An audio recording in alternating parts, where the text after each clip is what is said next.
الحمد لله رب العالمين والصلاة والسلام على سيد المرسلين محمد بن عبد الله الأمين وعلى آله الطاهرين الطيبين وصحابته أجمعين ومن تبعهم بإحسان إلى يوم الدين.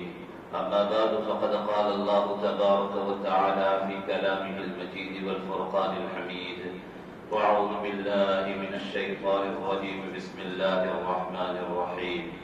إن الله يأمركم أن تؤدوا الأمانات إلى أهلها. وجاء في الحديث الشريف قال رسولنا صلى الله تعالى عليه وسلم: لا إيمان لمن لا أمانة له ولا دين لمن لا عهد له، أو كما قال صلى الله عليه وسلم. صدق الله العظيم وصدق رسوله النبي الأمي الكريم، ونحن على ذلك لمن الشاهدين والشاكرين والحمد لله رب العالمين. گرامی قدر علماء کرام، بزرگان محترم، میرے عزیز نوجوان دوستوں اور بھائیوں، اسلام کی پاکیزہ تعلیمات میں عقیدہ توحید اور رسالت کے بعد ان اوصاف اور صفات اور کمالات کو پیدا کرنے پر خاص زور دیا گیا ہے، اور کتاب و سنت میں ان صفات و کمالات کو پیدا کرنے اور اپنانے کی خاص تاکید وارد ہوئی ہے۔ ان میں سے ایک امانت ہے۔ امانت داری اور دیانت داری ایک مسلمان کی شناخت و پہچان ہے، اور امانت داری اور دیانت داری ایک مومن کے ایمان کی علامت ہے۔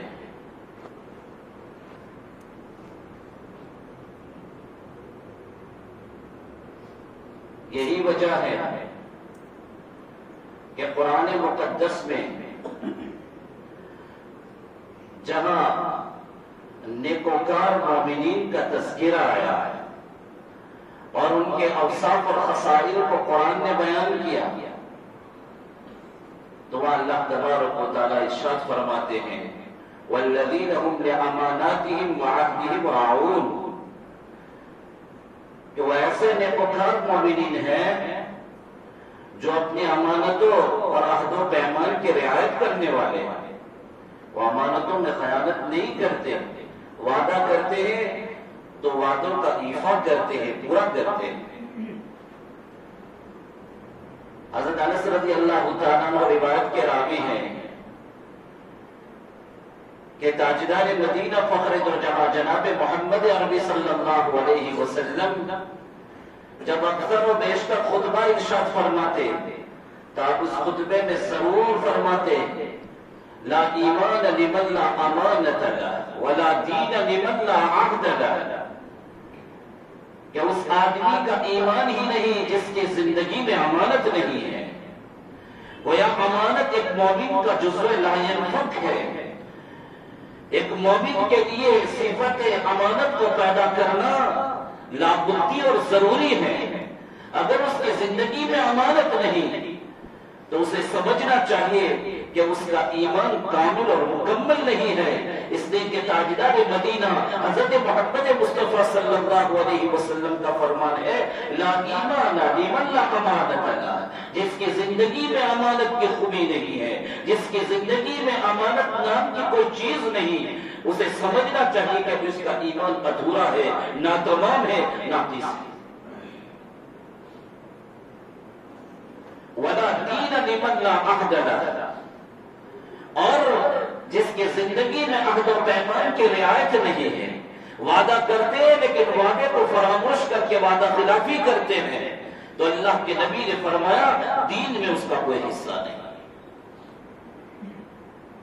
اس کا دین ناتمام ہے، ادھورا ہے۔ اس لیے کہ مومن تو وعدے کا پکا ہوتا ہے۔ یاد رہے میرے بھائیوں کہ جو امانت میں خیانت کرنے والے ہیں، جو وعدہ کر کے وعدے کو پورا نہیں کرتے، وعدے کا ایفا نہیں کرتے ہیں، تو یہ مومن کا شیوا نہیں، وہ منافق کی نشانی، منافق کی علامت ہے۔ اسی وجہ سے حدیث پاک میں آیا ہے، حضرت محمد مصطفیٰ صلی اللہ علیہ وسلم کا فرمان ہے، آیت المنافق ثلاث، اذا حدث كذب واذا وعد اخلف واذا اؤتمن خان، اور كما قال صلی اللہ علیہ وسلم۔ ایک منافق کے تین نشانی اور تین علامت ہے، اللہ کے نبی نے فرمایا۔ پہلی علامت اذا حدث كذب، جب وہ بات کرتا ہے تو جھوٹ بولتا ہے۔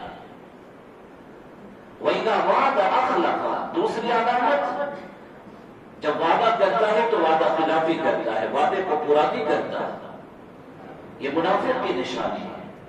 وَإِذَا اؤْتُمِنَ خَانَ، تیسری علامت، تیسری نشانی اللہ کے رسول نے بیان فرمائی، جب اس کے پاس امانت رکھی جاتی ہے وہ امانت میں خیانت کرتا ہے۔ اب ہر ایک کو اپنا جائزہ لینا ہے کہ اس کی زندگی میں مومن والی شان ہے، مومن کی صفات اور علامت ہے، یا منافق والی شان اور منافق کی علامت اور نشانی اس کی زندگی میں۔ امانت کی اہمیت کا اندازہ آپ اس سے لگا سکتے ہیں کہ جب میرے اور آپ کے آقا تاجدار مدینہ فخر دو جہاں احمد مجتبی محمد مصطفیٰ صلی اللہ علیہ وسلم اور ماننے والے مٹھی بھر مسلمانوں کے لیے مکہ کا ماحول نامساعد ہوا، دین اسلام کے لیے مکہ کی سرزمین سازگار ثابت نہ ہوئی، اور دشمنان اسلام کی طرف سے مسلمانوں پر مظالم کے سلسلے جاری رہے، تو پھر اللہ تبارک و تعالی کی طرف سے حضرت رسول پاک صلی اللہ علیہ وسلم اور ماننے والے مسلمانوں کے لیے مدینہ منورہ کی ہجرت کی اجازت ملتی ہے۔ اللہ کی حکمت تھی کہ اللہ تبارک و تعالی مدینہ منورہ کو اسلام کے لیے مرکز کی شان عطا کرنا چاہتے تھے۔ نبی کو بارگاہ رب سے اجازت ملتی ہے مدینہ منورہ کے قصد و ارادے کی اور ہجرت کی۔ ادھر دشمنان اسلام آپ کے خون کے پیاسے، آپ کے قتل کے منصوبے بنا رہے تھے۔ ہما ہمی کا یہ عالم تھا کہ صدیق اکبر کے ساتھ خفیہ طور پر یہ سفر طے کرنا تھا، لیکن اللہ کے رسول پاک صلی اللہ علیہ وسلم این اس موقع پر حضرت علی مرتضی رضی اللہ تعالیٰ عنہ کو طلب فرماتے ہیں۔ کیوں؟ اس لیے کہ اللہ کے رسول پاک صلی اللہ علیہ وسلم کے پاس اہل مکہ کے کچھ لوگوں کی امانتیں تھیں۔ اللہ کے رسول پاک صلی اللہ علیہ وسلم حضرت علی کو بلا کر جن لوگوں کی امانتیں اللہ کے رسول پاک صلی اللہ علیہ وسلم کے پاس تھی، ہر ایک کا نام لے کر ان کی امانتیں حضرت علی مرتضی رضی اللہ تعالیٰ عنہ کے حوالے کرتے تاکہ یہ امانت اہل امانت تک جن کی تو پہنچ جائے صحیح ساری۔ یہ اہتمام تھا اللہ کے رسول پاک صلی اللہ علیہ وسلم کی زندگی میں امانتوں کو ادا کرنے کا۔ اسی وجہ سے میرے اور آپ کے آقا حضرت محمد مصطفیٰ صلی اللہ علیہ وسلم کا پیارا لقب الصادق الامین تھا کہ آپ سچے امانتدار، اور آپ کو صادق الامین بعثت کے بعد نہیں کہا گیا، بلکہ بعثت اور نبوت سے پہلے کفار مکہ بھی، صنادید قریش بھی اللہ کے رسول پاک صلی اللہ علیہ وسلم کو الصادق الامین کے نام سے جانتے تھے۔ اور میرے بھائیوں، آپ میں سے جن لوگوں کو روزے اقدس کی حاضری کی سعادت نصیب ہوئی ہوگی، اللہ ہم سب کو یہ موقع اور یہ سعادت بار بار نصیب فرمائے، وہ مقبولیت والی حاضری روزے اقدس کی ہمیں بار بار نصیب فرمائے، کہو آمین۔ تو روزے اقدس معجر شریف کے باہر جو سنہری جالیاں لگی ہیں وہاں میرے اور آپ کے آقا حضرت محمد مصطفیٰ صلی اللہ علیہ وسلم کا یہی لقب بندہ ہے الصادق الامین۔ تو میرے بھائی، ہم الصادق الامین حضرت محمد مصطفیٰ صلی اللہ علیہ وسلم کی امتی ہیں۔ اس امتی ہونے کے ناطے بھی ہمیں سچا اور پکا بننا ہے، اور ہمیں امانتدار و دیانتدار بننا ہے۔ یہ ہماری ذمہ داری ہے. اسی وجہ سے اللہ تبارک و تعالیٰ نے قرآن مقدس میں واضح طور پر ارشاد فرمایا وَإِنْ أَمِنَ بَعْضُكُمْ بَعْضًا فَلْيُؤَدِّ الَّذِي تُؤْمِنَ أَمَانَتَهُ وَلْيَتَّقِ اللَّهَ رَبَّهُ. یا جب تم میں کا بعض کے پاس کوئی چیز امانت کے طور پر رکھے، ودیعت کے طور پر رکھے، حفاظت کے غرض سے رکھے، تو جس کے پاس امانت رکھی گئی اس کی ذمہ داری بنتی ہے کہ وہ اہل امانت کو اس کی امانت ادا کر دے، لوٹا دے. وَلْيَتَّقِ اللَّهَ رَبَّهُ، اور امانت کے معاملے میں اپنے پروردگار سے وہ ڈرتا رہے. کہ امانت رکھی وہ آپ کے پاس بطور حفاظت کے رکھی گئی ہے چیز، آپ کو اس میں تصرف کی اجازت نہیں ہے. شریعت آپ کو اس میں صاحب مال کی اجازت کے بغیر تصرف کا حق نہیں دے رہی. ارے میرے بھائیوں، یہ مسئلہ کتنا نازک ہے. فقہاء کرام یہاں تک مسئلہ تحریر فرماتے ہیں کہ اگر آپ کے پاس کسی آدمی نے کوئی چیز بطور امانت اور حفاظت کے رکھی تو اس میں ذرہ برابر تصرف کرنا آپ کے لیے جائز و مباح نہیں ہے صاحب مال کی اجازت کے بغیر.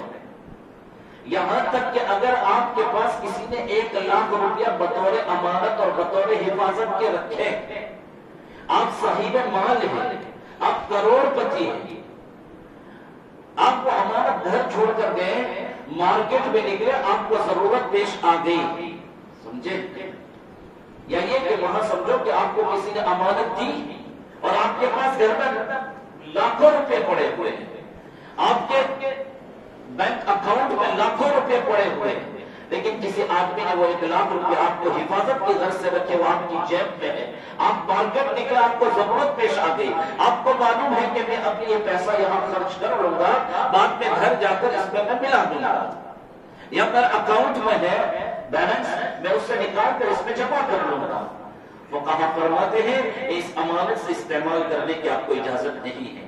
اگرچہ آپ کے گھر میں لاکھوں روپے ہیں، آپ کے بینک اکاؤنٹ میں لاکھوں روپے ہیں، آپ کو یقین ہے کہ آپ نکال کر اس میں ملا سکتے ہیں، اور جب صاحب امانت کو اس کا یہ 1,00,000 روپے کی ضرورت پڑے گی آپ اس کو ادا کر دیں گے، لیکن اس کے باوجود جو 1,00,000 روپے آپ کے پاس بطور حفاظت کے اس نے رکھے ہیں، بطور یہ امانت کے رکھے ہیں، اس نوٹ کو تبدیل کرنے کی آپ کو اجازت نہیں ہے جب تک کہ آپ اس سے اجازت آئے.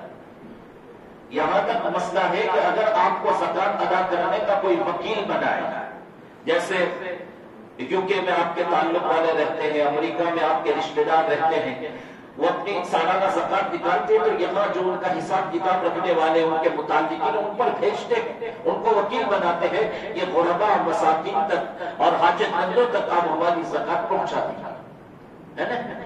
تو جب ان کی طرف سے جو رقم آپ کے پاس آئی، اگر آپ کو وکالت عامہ یعنی آپ اپنی طرف سے اس پہ تصرف کر سکتے ایسی اجازت نہیں ہے، تو پھر جو وکیل ہے یہاں ہندوستان میں اس کو اس مال میں سوائے زکات کے دوسرا تصرف کرنے کی اجازت ہے.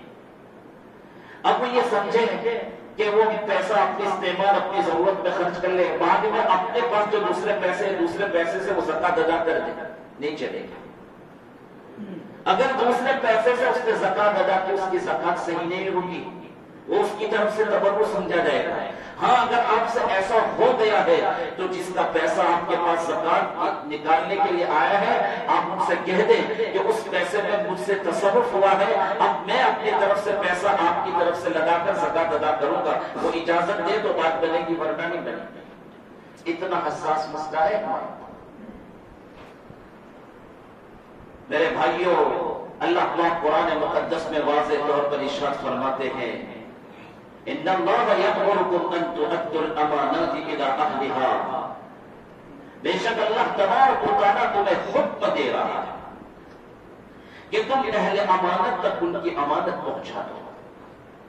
اللہ حکم دے رہا ہے، ان اللہ یأمرکم، بے شک اللہ تبارک و تعالیٰ تمہیں حکم دے رہا ہے کہ تم اہل امانت تک ان کی امانت پہنچا دو. میرے بھائیوں، اس آیت قرآنی کا بیک گراؤنڈ اور شان نزول میں آپ کے سامنے بیان کرتا ہوں، اس سے آپ اندازہ لگائیں کہ امانت کی اسلام میں کیا اہمیت ہے۔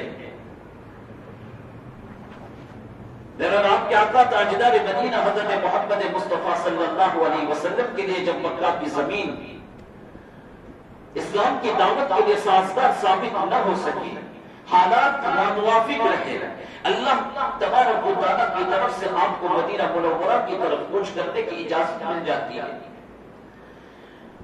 اللہ کے رسول پاک صلی اللہ علیہ وسلم اپنے وطن معلوف کو اور مکہ کی سرزمین کو خیرباد کہہ رہے ہیں اسلام کی اشاعت و دعوت کے لیے، تو اللہ کے رسول پاک صلی اللہ علیہ وسلم کی دل میں داعیہ پیدا ہوتا ہے کہ جب میں بیت اللہ شریف کو چھوڑ کر جا رہا ہوں، معلوم کہ میری دوبارہ حاضری کب مقدر ہوتی ہے، تو میں اللہ کے گھر میں 2 رکعت ادا کر کے یہاں سے رخصت ہوں۔ چنانچہ اس وقت کلید خانہ کعبہ، کلید بردار خانہ کعبہ عثمان ابن طلحہ وہ اللہ کے رسول پاک صلی اللہ علیہ وسلم درخواست کرتے ہیں، یعنی جن کے پاس کعبۃ اللہ کی چابی رہتی تھی، عثمان ابن ابی طلحہ، اللہ کے رسول پاک صلی اللہ علیہ وسلم نے سے درخواست کی کہ آپ تالا کھولیے، میرا دل چاہتا ہے کہ میں 2 رکعت اس میں ادا کروں، اللہ کی بارگاہ میں جبین شکر خم کروں۔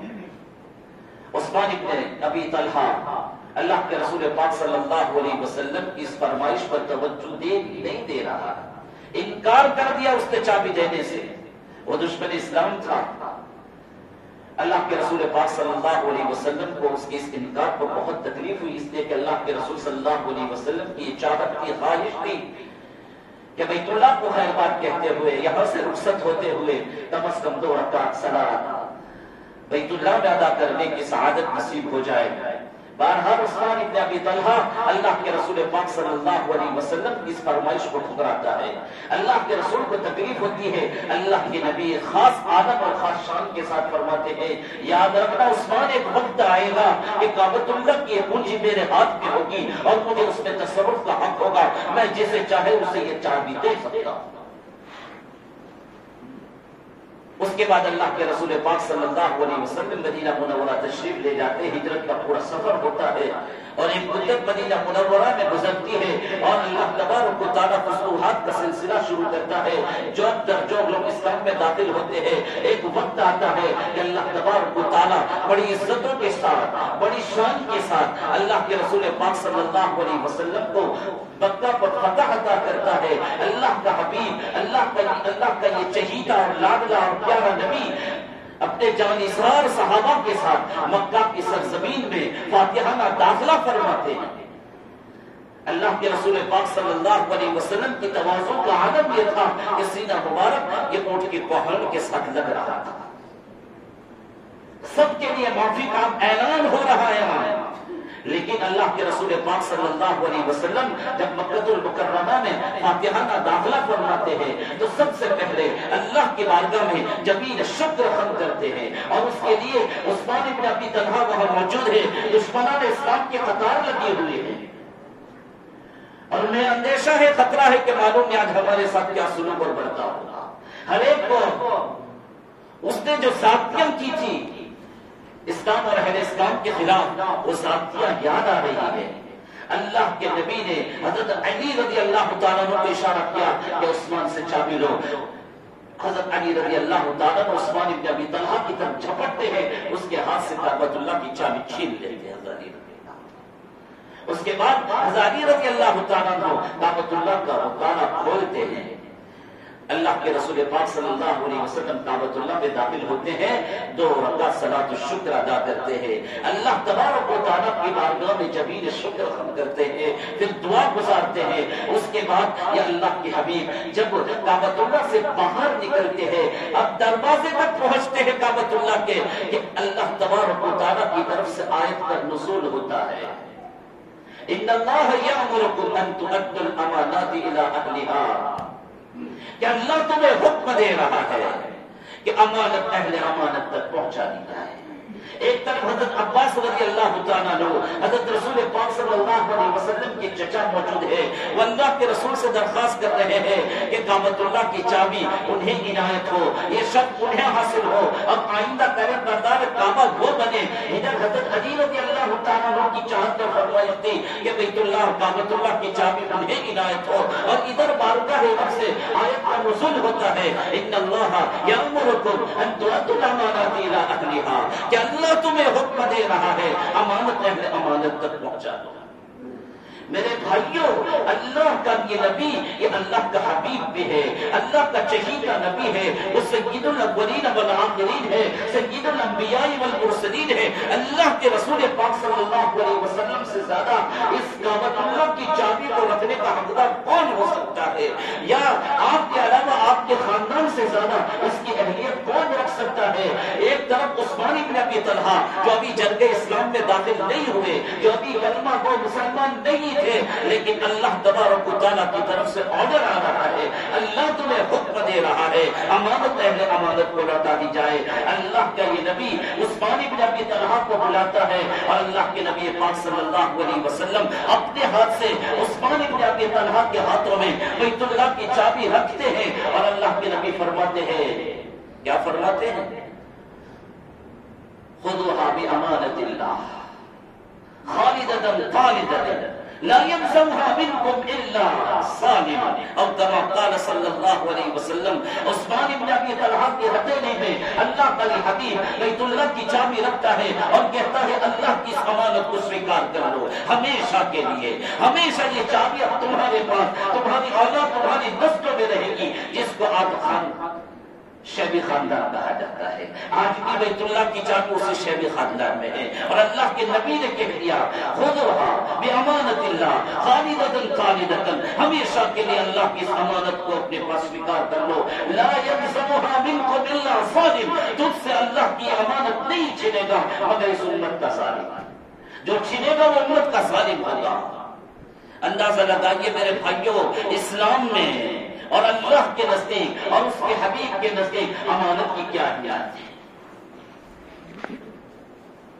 تو آج بھی کعبۃ اللہ کی وہ چابی شیبی خاندان میں، بعد میں ان کی نسلوں میں اللہ پاک نے دینداری عطا کی، وہ جنگ اسلام میں داخل ہوئے۔ آج بھی سعودی عرب کے کنگ کو بھی اگر بیت اللہ میں داخل ہونا ہو تو کسی خاندان سے چابی کا مطالبہ کرنا ہوگا۔ تو گویا میرے بھائیوں، اللہ کے رسول پاک صلی اللہ علیہ وسلم پر اس موقع پر قرآن کی آیت نازل ہوئی، امت کو تعلیم دی گئی کہ اسلام کی اس پاکیزہ شریعت میں امانت کی بہت اہمیت ہے، امانت کی بہت اہمیت ہے۔ میرے بھائیوں، امانت کا مفہوم شریعت میں بہت وسیع ہے۔ امانت کس کو کہیں گے؟ امانت کہتے ہیں اعتماد اور بھروسے۔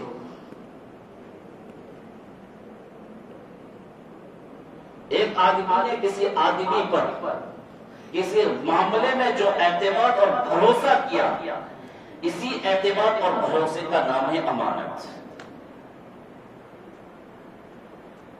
اس کا تعلق مال سے بھی ہے، قول اور بات چیت سے بھی ہے، اور فعل اور عمل سے بھی ہے۔ ایک آدمی نے کسی بات کے تعلق سے آپ پر اعتماد اور بھروسہ کیا تو یہ بات آپ کے پاس امانت ہے، آپ اس کے راز کو فاش نہیں کر سکتے، آپ اس کے راز کو فاش نہیں کر سکتے۔ حدیث پاک میں میرے اور آپ کے آقا تاجدار مدینہ صلی اللہ علیہ وسلم کا فرمان ہے، اذا حدث الرجل الحديث ثم التفت فهي امانه، او كما قال صلی اللہ علیہ وسلم۔ جب کوئی آدمی کسی سے کوئی بات کہے ثم التفت، پھر وہ وہاں سے رخصت ہو جائے، تو جس کو بات کہی گئی وہ بات اس کے پاس امانت ہے۔ ثم التفت کا ایک مطلب تو شرح حدیث فرماتے کہ پھر وہ آدمی بات کہنے والا وہاں سے چلا جائے تو اس آدمی کے پاس اس کی وہ بات امانت رہے گی۔ اور بات شرح فرماتے ثم التفت کا دوسرا مطلب یہ ہے کہ بات کہنے والا بات کرتے وقت ادھر ادھر دیکھے کہ کوئی ہماری بات سن تو نہیں رہا ہے، تو گویا وہ نہیں چاہتا کہ سامنے والے آدمی کے علاوہ اس کی یہ بات کوئی دوسرا سنے. تو یہ بات کیا ہے؟ امانت ہے. اسی وجہ سے حضرت رسول پاک صلی اللہ علیہ وسلم نے فرمایا ان المجالس بالامانہ، کہ مجلس امانت ہوا کرتی ہے، مجلس امانت ہوا کرتی ہے. آج میرے بھائیوں، شورا کے 5 یا 6 ممبران ہیں، کمیٹی کے 5 یا 6 اراکین ہیں، ان کے باہر کسی اہم امور پر مشورہ ہوتا ہے، 5 منٹ کے ہوتے وہ مشورہ لیک ہو جاتا ہے، وہ مشورہ لیک ہو جاتا ہے. بلکہ بہت افسوس کے ساتھ کہنا پڑتا ہے، یہ حقیقت اس کو تسلیم کرنا ہوگا. تجربہ شاہد ہے کہ وہاں بعض لوگ تو مجلس ہی کے موقع پر موبائل آن کر کے رکھتے ہیں، پوری مجلس سناتے ہیں دوسرے. میرے بھائیوں، یہ خیانت ہے، بہت بڑی خیانت ہے. اسی کے ضمن میں ایک بات یہ ہے کہ جب کوئی آدمی موبائل سے آپ سے رابطہ کرے تو آپ کو اس کی بات ریکارڈ کرنے کی اجازت نہیں ہے. وہ بات آپ کے پاس امانت ہے. بالخصوص جبکہ اس بات کو نشر کرنے میں، اس کو پھیلانے میں سامنے والے کی عزت کا اوپر لگ سکتی ہے، اس کا وقار مجروح ہو سکتا ہے، اس کا راز پاش ہو سکتا ہے. تو میرے بھائیوں، آپ نے جو کیا وہ حرام اور ناجائز کام کیا ہے. اول تو ریکارڈ کرنے کی اجازت ہے، لیکن بعض مرتبہ ریکارڈ کرنے کا منشا غلط نہیں ہوتا. سامنے والا یہ سوچتا ہے کہ چلو ریکارڈ ہو جائے گی، بعد میں اطمینان سے بات سنوں گا تاکہ بات پر غور کرنے کا مجھے موقع ملے. یا کبھی ایسا ہوتا ہے کہ آدمی سامنے والا نمبر نوٹ کراتا ہے تو اب تو حافظے بھی متاثر ہو گئی، میموری جب سے آتی. جب یہ موبائل میں میموری نہیں تھی تو لوگوں کو 50 اور 100 آدمیوں کے نمبر یاد رہتے ہیں. اب تو افسوس ہے کہ آدمی کو خود کا نمبر یاد نہیں، بیوی کا نمبر بھی یاد نہیں، اپنا نمبر یاد نہیں. کہا کہ آپ کا نمبر بتاؤ، میں نمبر لگاتا ہوں. اپنے ایپ کو چھپانے کے لیے آپ کا نمبر بتا تو میں نمبر یہ میرا نمبر ہے. کیوں؟ اس لیے کہ اس کو خود اپنا نمبر یاد ہے. تو میرے بھائیوں، اگر مقصد اچھا ہو تب تو ٹھیک ہے، لیکن پھر بھی اچھا نہیں. لیکن اگر نیت فاسد ہے، مقصد برا ہے کہ اس نے موبائل پر جو بات کی وہ موقع سے اس نشر کی جائے گی، لوگوں میں اس کو آؤٹ کیا جائے گا، اس میں اس کی سبوکی ہوگی، اس کی رسوائی ہوگی. بلیک میل کرنے کے ارادے سے اگر کوئی ایسا کرے، یہ حرام اور ناجائز ہے. اس لیے میرے بھائیوں، آپس میں مشورے میں جو بات کی گئی، مجلس کی باتیں امانت ہے، اس کو لیک کرنے کی آپ کو اجازت نہیں ہے. اسی طرح میرے بھائیوں، مال اگر آپ کے پاس حفاظت کی غرض سے کسی نے رکھا، امانت ہے. عام طور پر ہمارے ذہن میں یہی بات ہے کہ اگر کسی نے کوئی سرمایہ، کوئی مال، کوئی پیسہ آپ کے پاس حفاظت کی غرض سے ودیعت کے طور پر رکھا، یہ امانت، یہ تو ہے امانت، یہ مال کی امانت، اس میں بھی خیانت کی اجازت نہیں ہے. آج ہم اپنے معاشرے کا جائزہ لیں میرے بھائیوں. بھائی کا انتقال ہوتا ہے، بھائی کے چھوٹے چھوٹے معصوم بچے ہیں، یتیم ہیں، تو قرآن کیا کہہ رہا ہے؟ وَلَا تَقْرَبُوا مَالَ الْيَتِيمِ إِلَّا بِالَّتِي هِيَ أَحْسَنُ، کہ تم یتیم کے مال کے قریب بھی مت جاؤ. وَلَا تَقْرَبُوا کی تعبیر قرآن نے استعمال فرمائی کہ یتیم کے مال سے گریز کرنا ہے، پرہیز کرنا ہے. لیکن اب وہ چھوٹے 5 سال کے 6 سال کے بچے ہیں، وہ اپنے نفع نقصان کو نہیں سمجھ رہے، اپنے سود و زیاں سے واقف نہیں ہے. اگر آپ نے ان کے مال سے، ان کی پراپرٹی املاک سے بے توجہی برتی تو ان کا مال ضائع ہو جائے گا، دوسرا اس کو ہڑپ کر لے گا. تو اب آپ چچا ہے چھوٹے بچوں کے، یا آپ دادا ہے چھوٹے بچوں کے، اب آپ کی ذمہ داری بنے گی کہ آپ ایک مدت تک کے ان کے نگران اور ولی بن جائیں. کیوں بننا ہے ولی اور نگران؟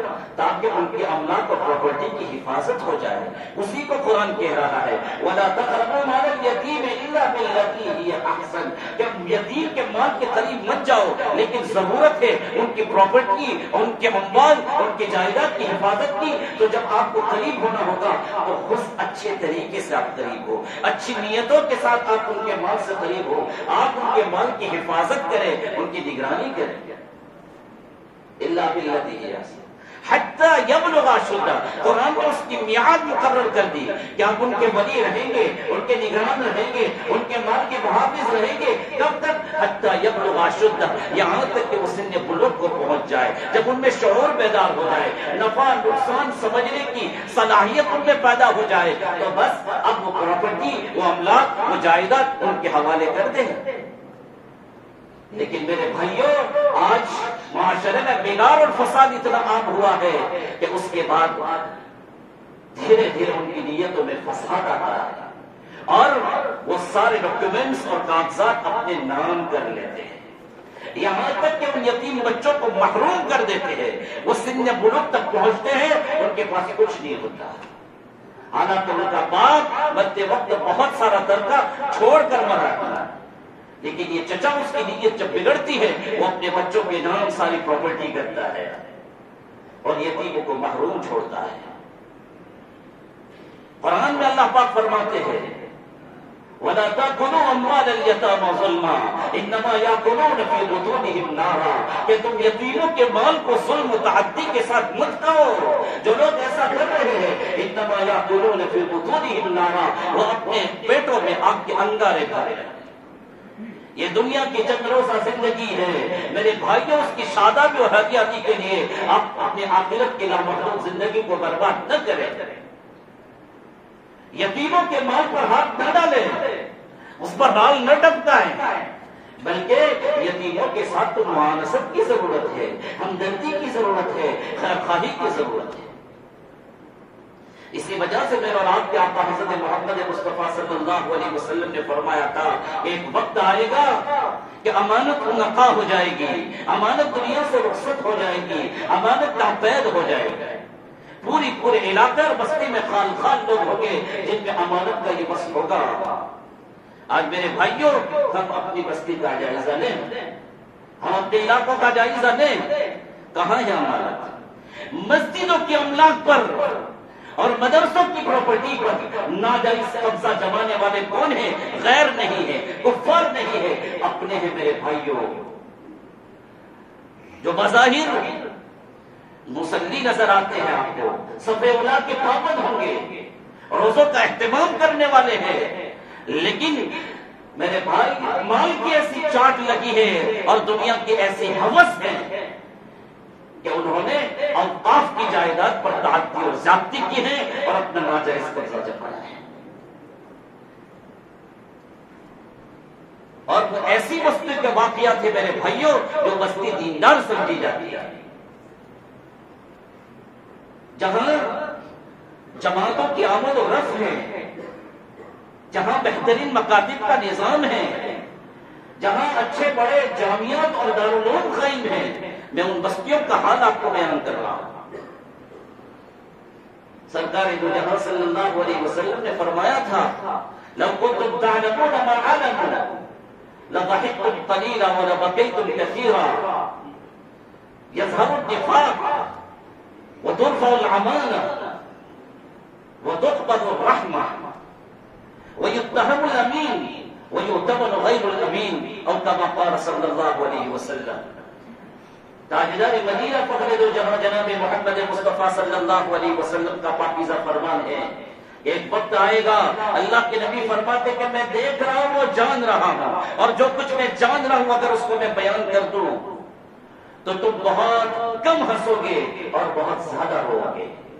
یہ اللہ کے نبی حضرات صحابہ کے درمیان فرما رہے ہیں، اس لیے کہ حضرات صحابہ کے دلوں میں تو امانت گھر کر گئی تھی، ان کے رگوں پہ سرایت کی ہوئی تھی امانت۔ تو اللہ کے نبی نے فرمایا کہ جو کچھ میں جھگڑے و آئین لگانے والے دینوں کے احوال کو اگر میں اسے بیان کر دوں تو تم زیادہ رو گے کم ہنسو گے۔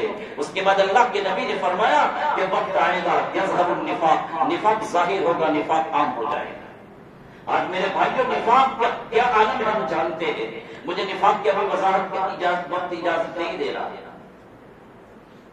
انسان کے ظاہر اور باطن کے درمیان عدم موافقت کا نام ہے نفاق، یہ سمجھ رہو مختصر۔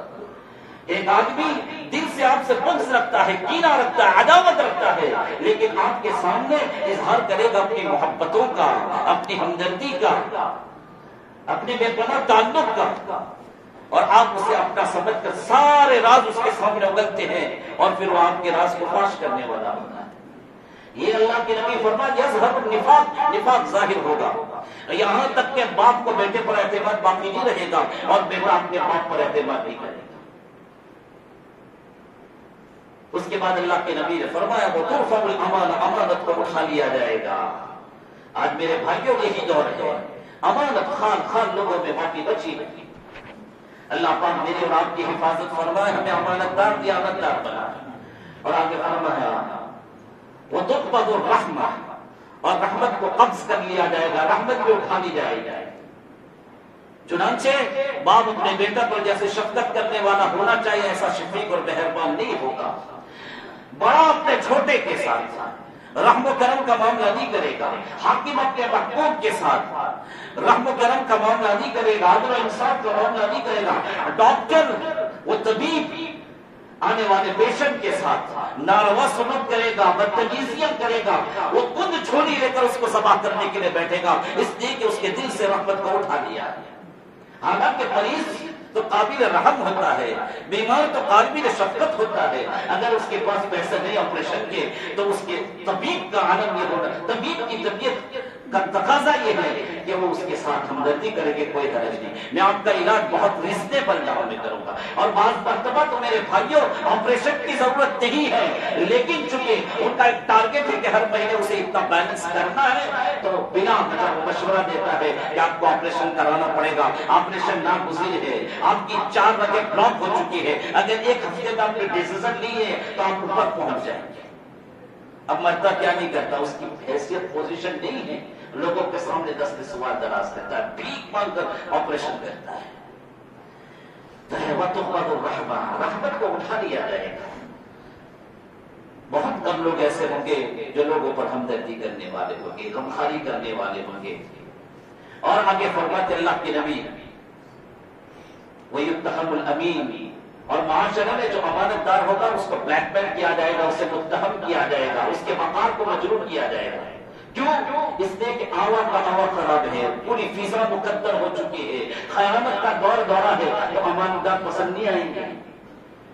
چال بازیوں کے ساتھ، بلیک میلنگ کے ساتھ، سازشوں اور مکر کے ساتھ امانت دار پر غلط الزام لگائے جائیں گے اور اسے عہدے سے برطرف کیا جائے گا، بے دخل کیا جائے گا، تاکہ ان کے مزاج کا کوئی خائن بیٹھے، ان کے کام چلتے رہے۔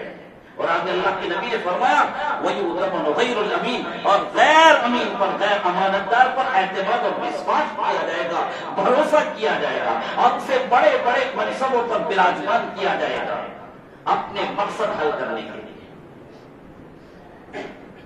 اللہ سبحانہ و تعالیٰ میرے بھائیوں ہم سب کی حفاظت فرمائے، ہمیں امانت داری کی اللہ توفیق نصیب فرمائے، اور جو کمیاں ہیں اللہ اسے احتساب کے ساتھ دور کرنے کی توفیق نصیب فرمائے۔ وما توفیق الا باللہ، وآخر دعوانا الحمد للہ رب العالمین۔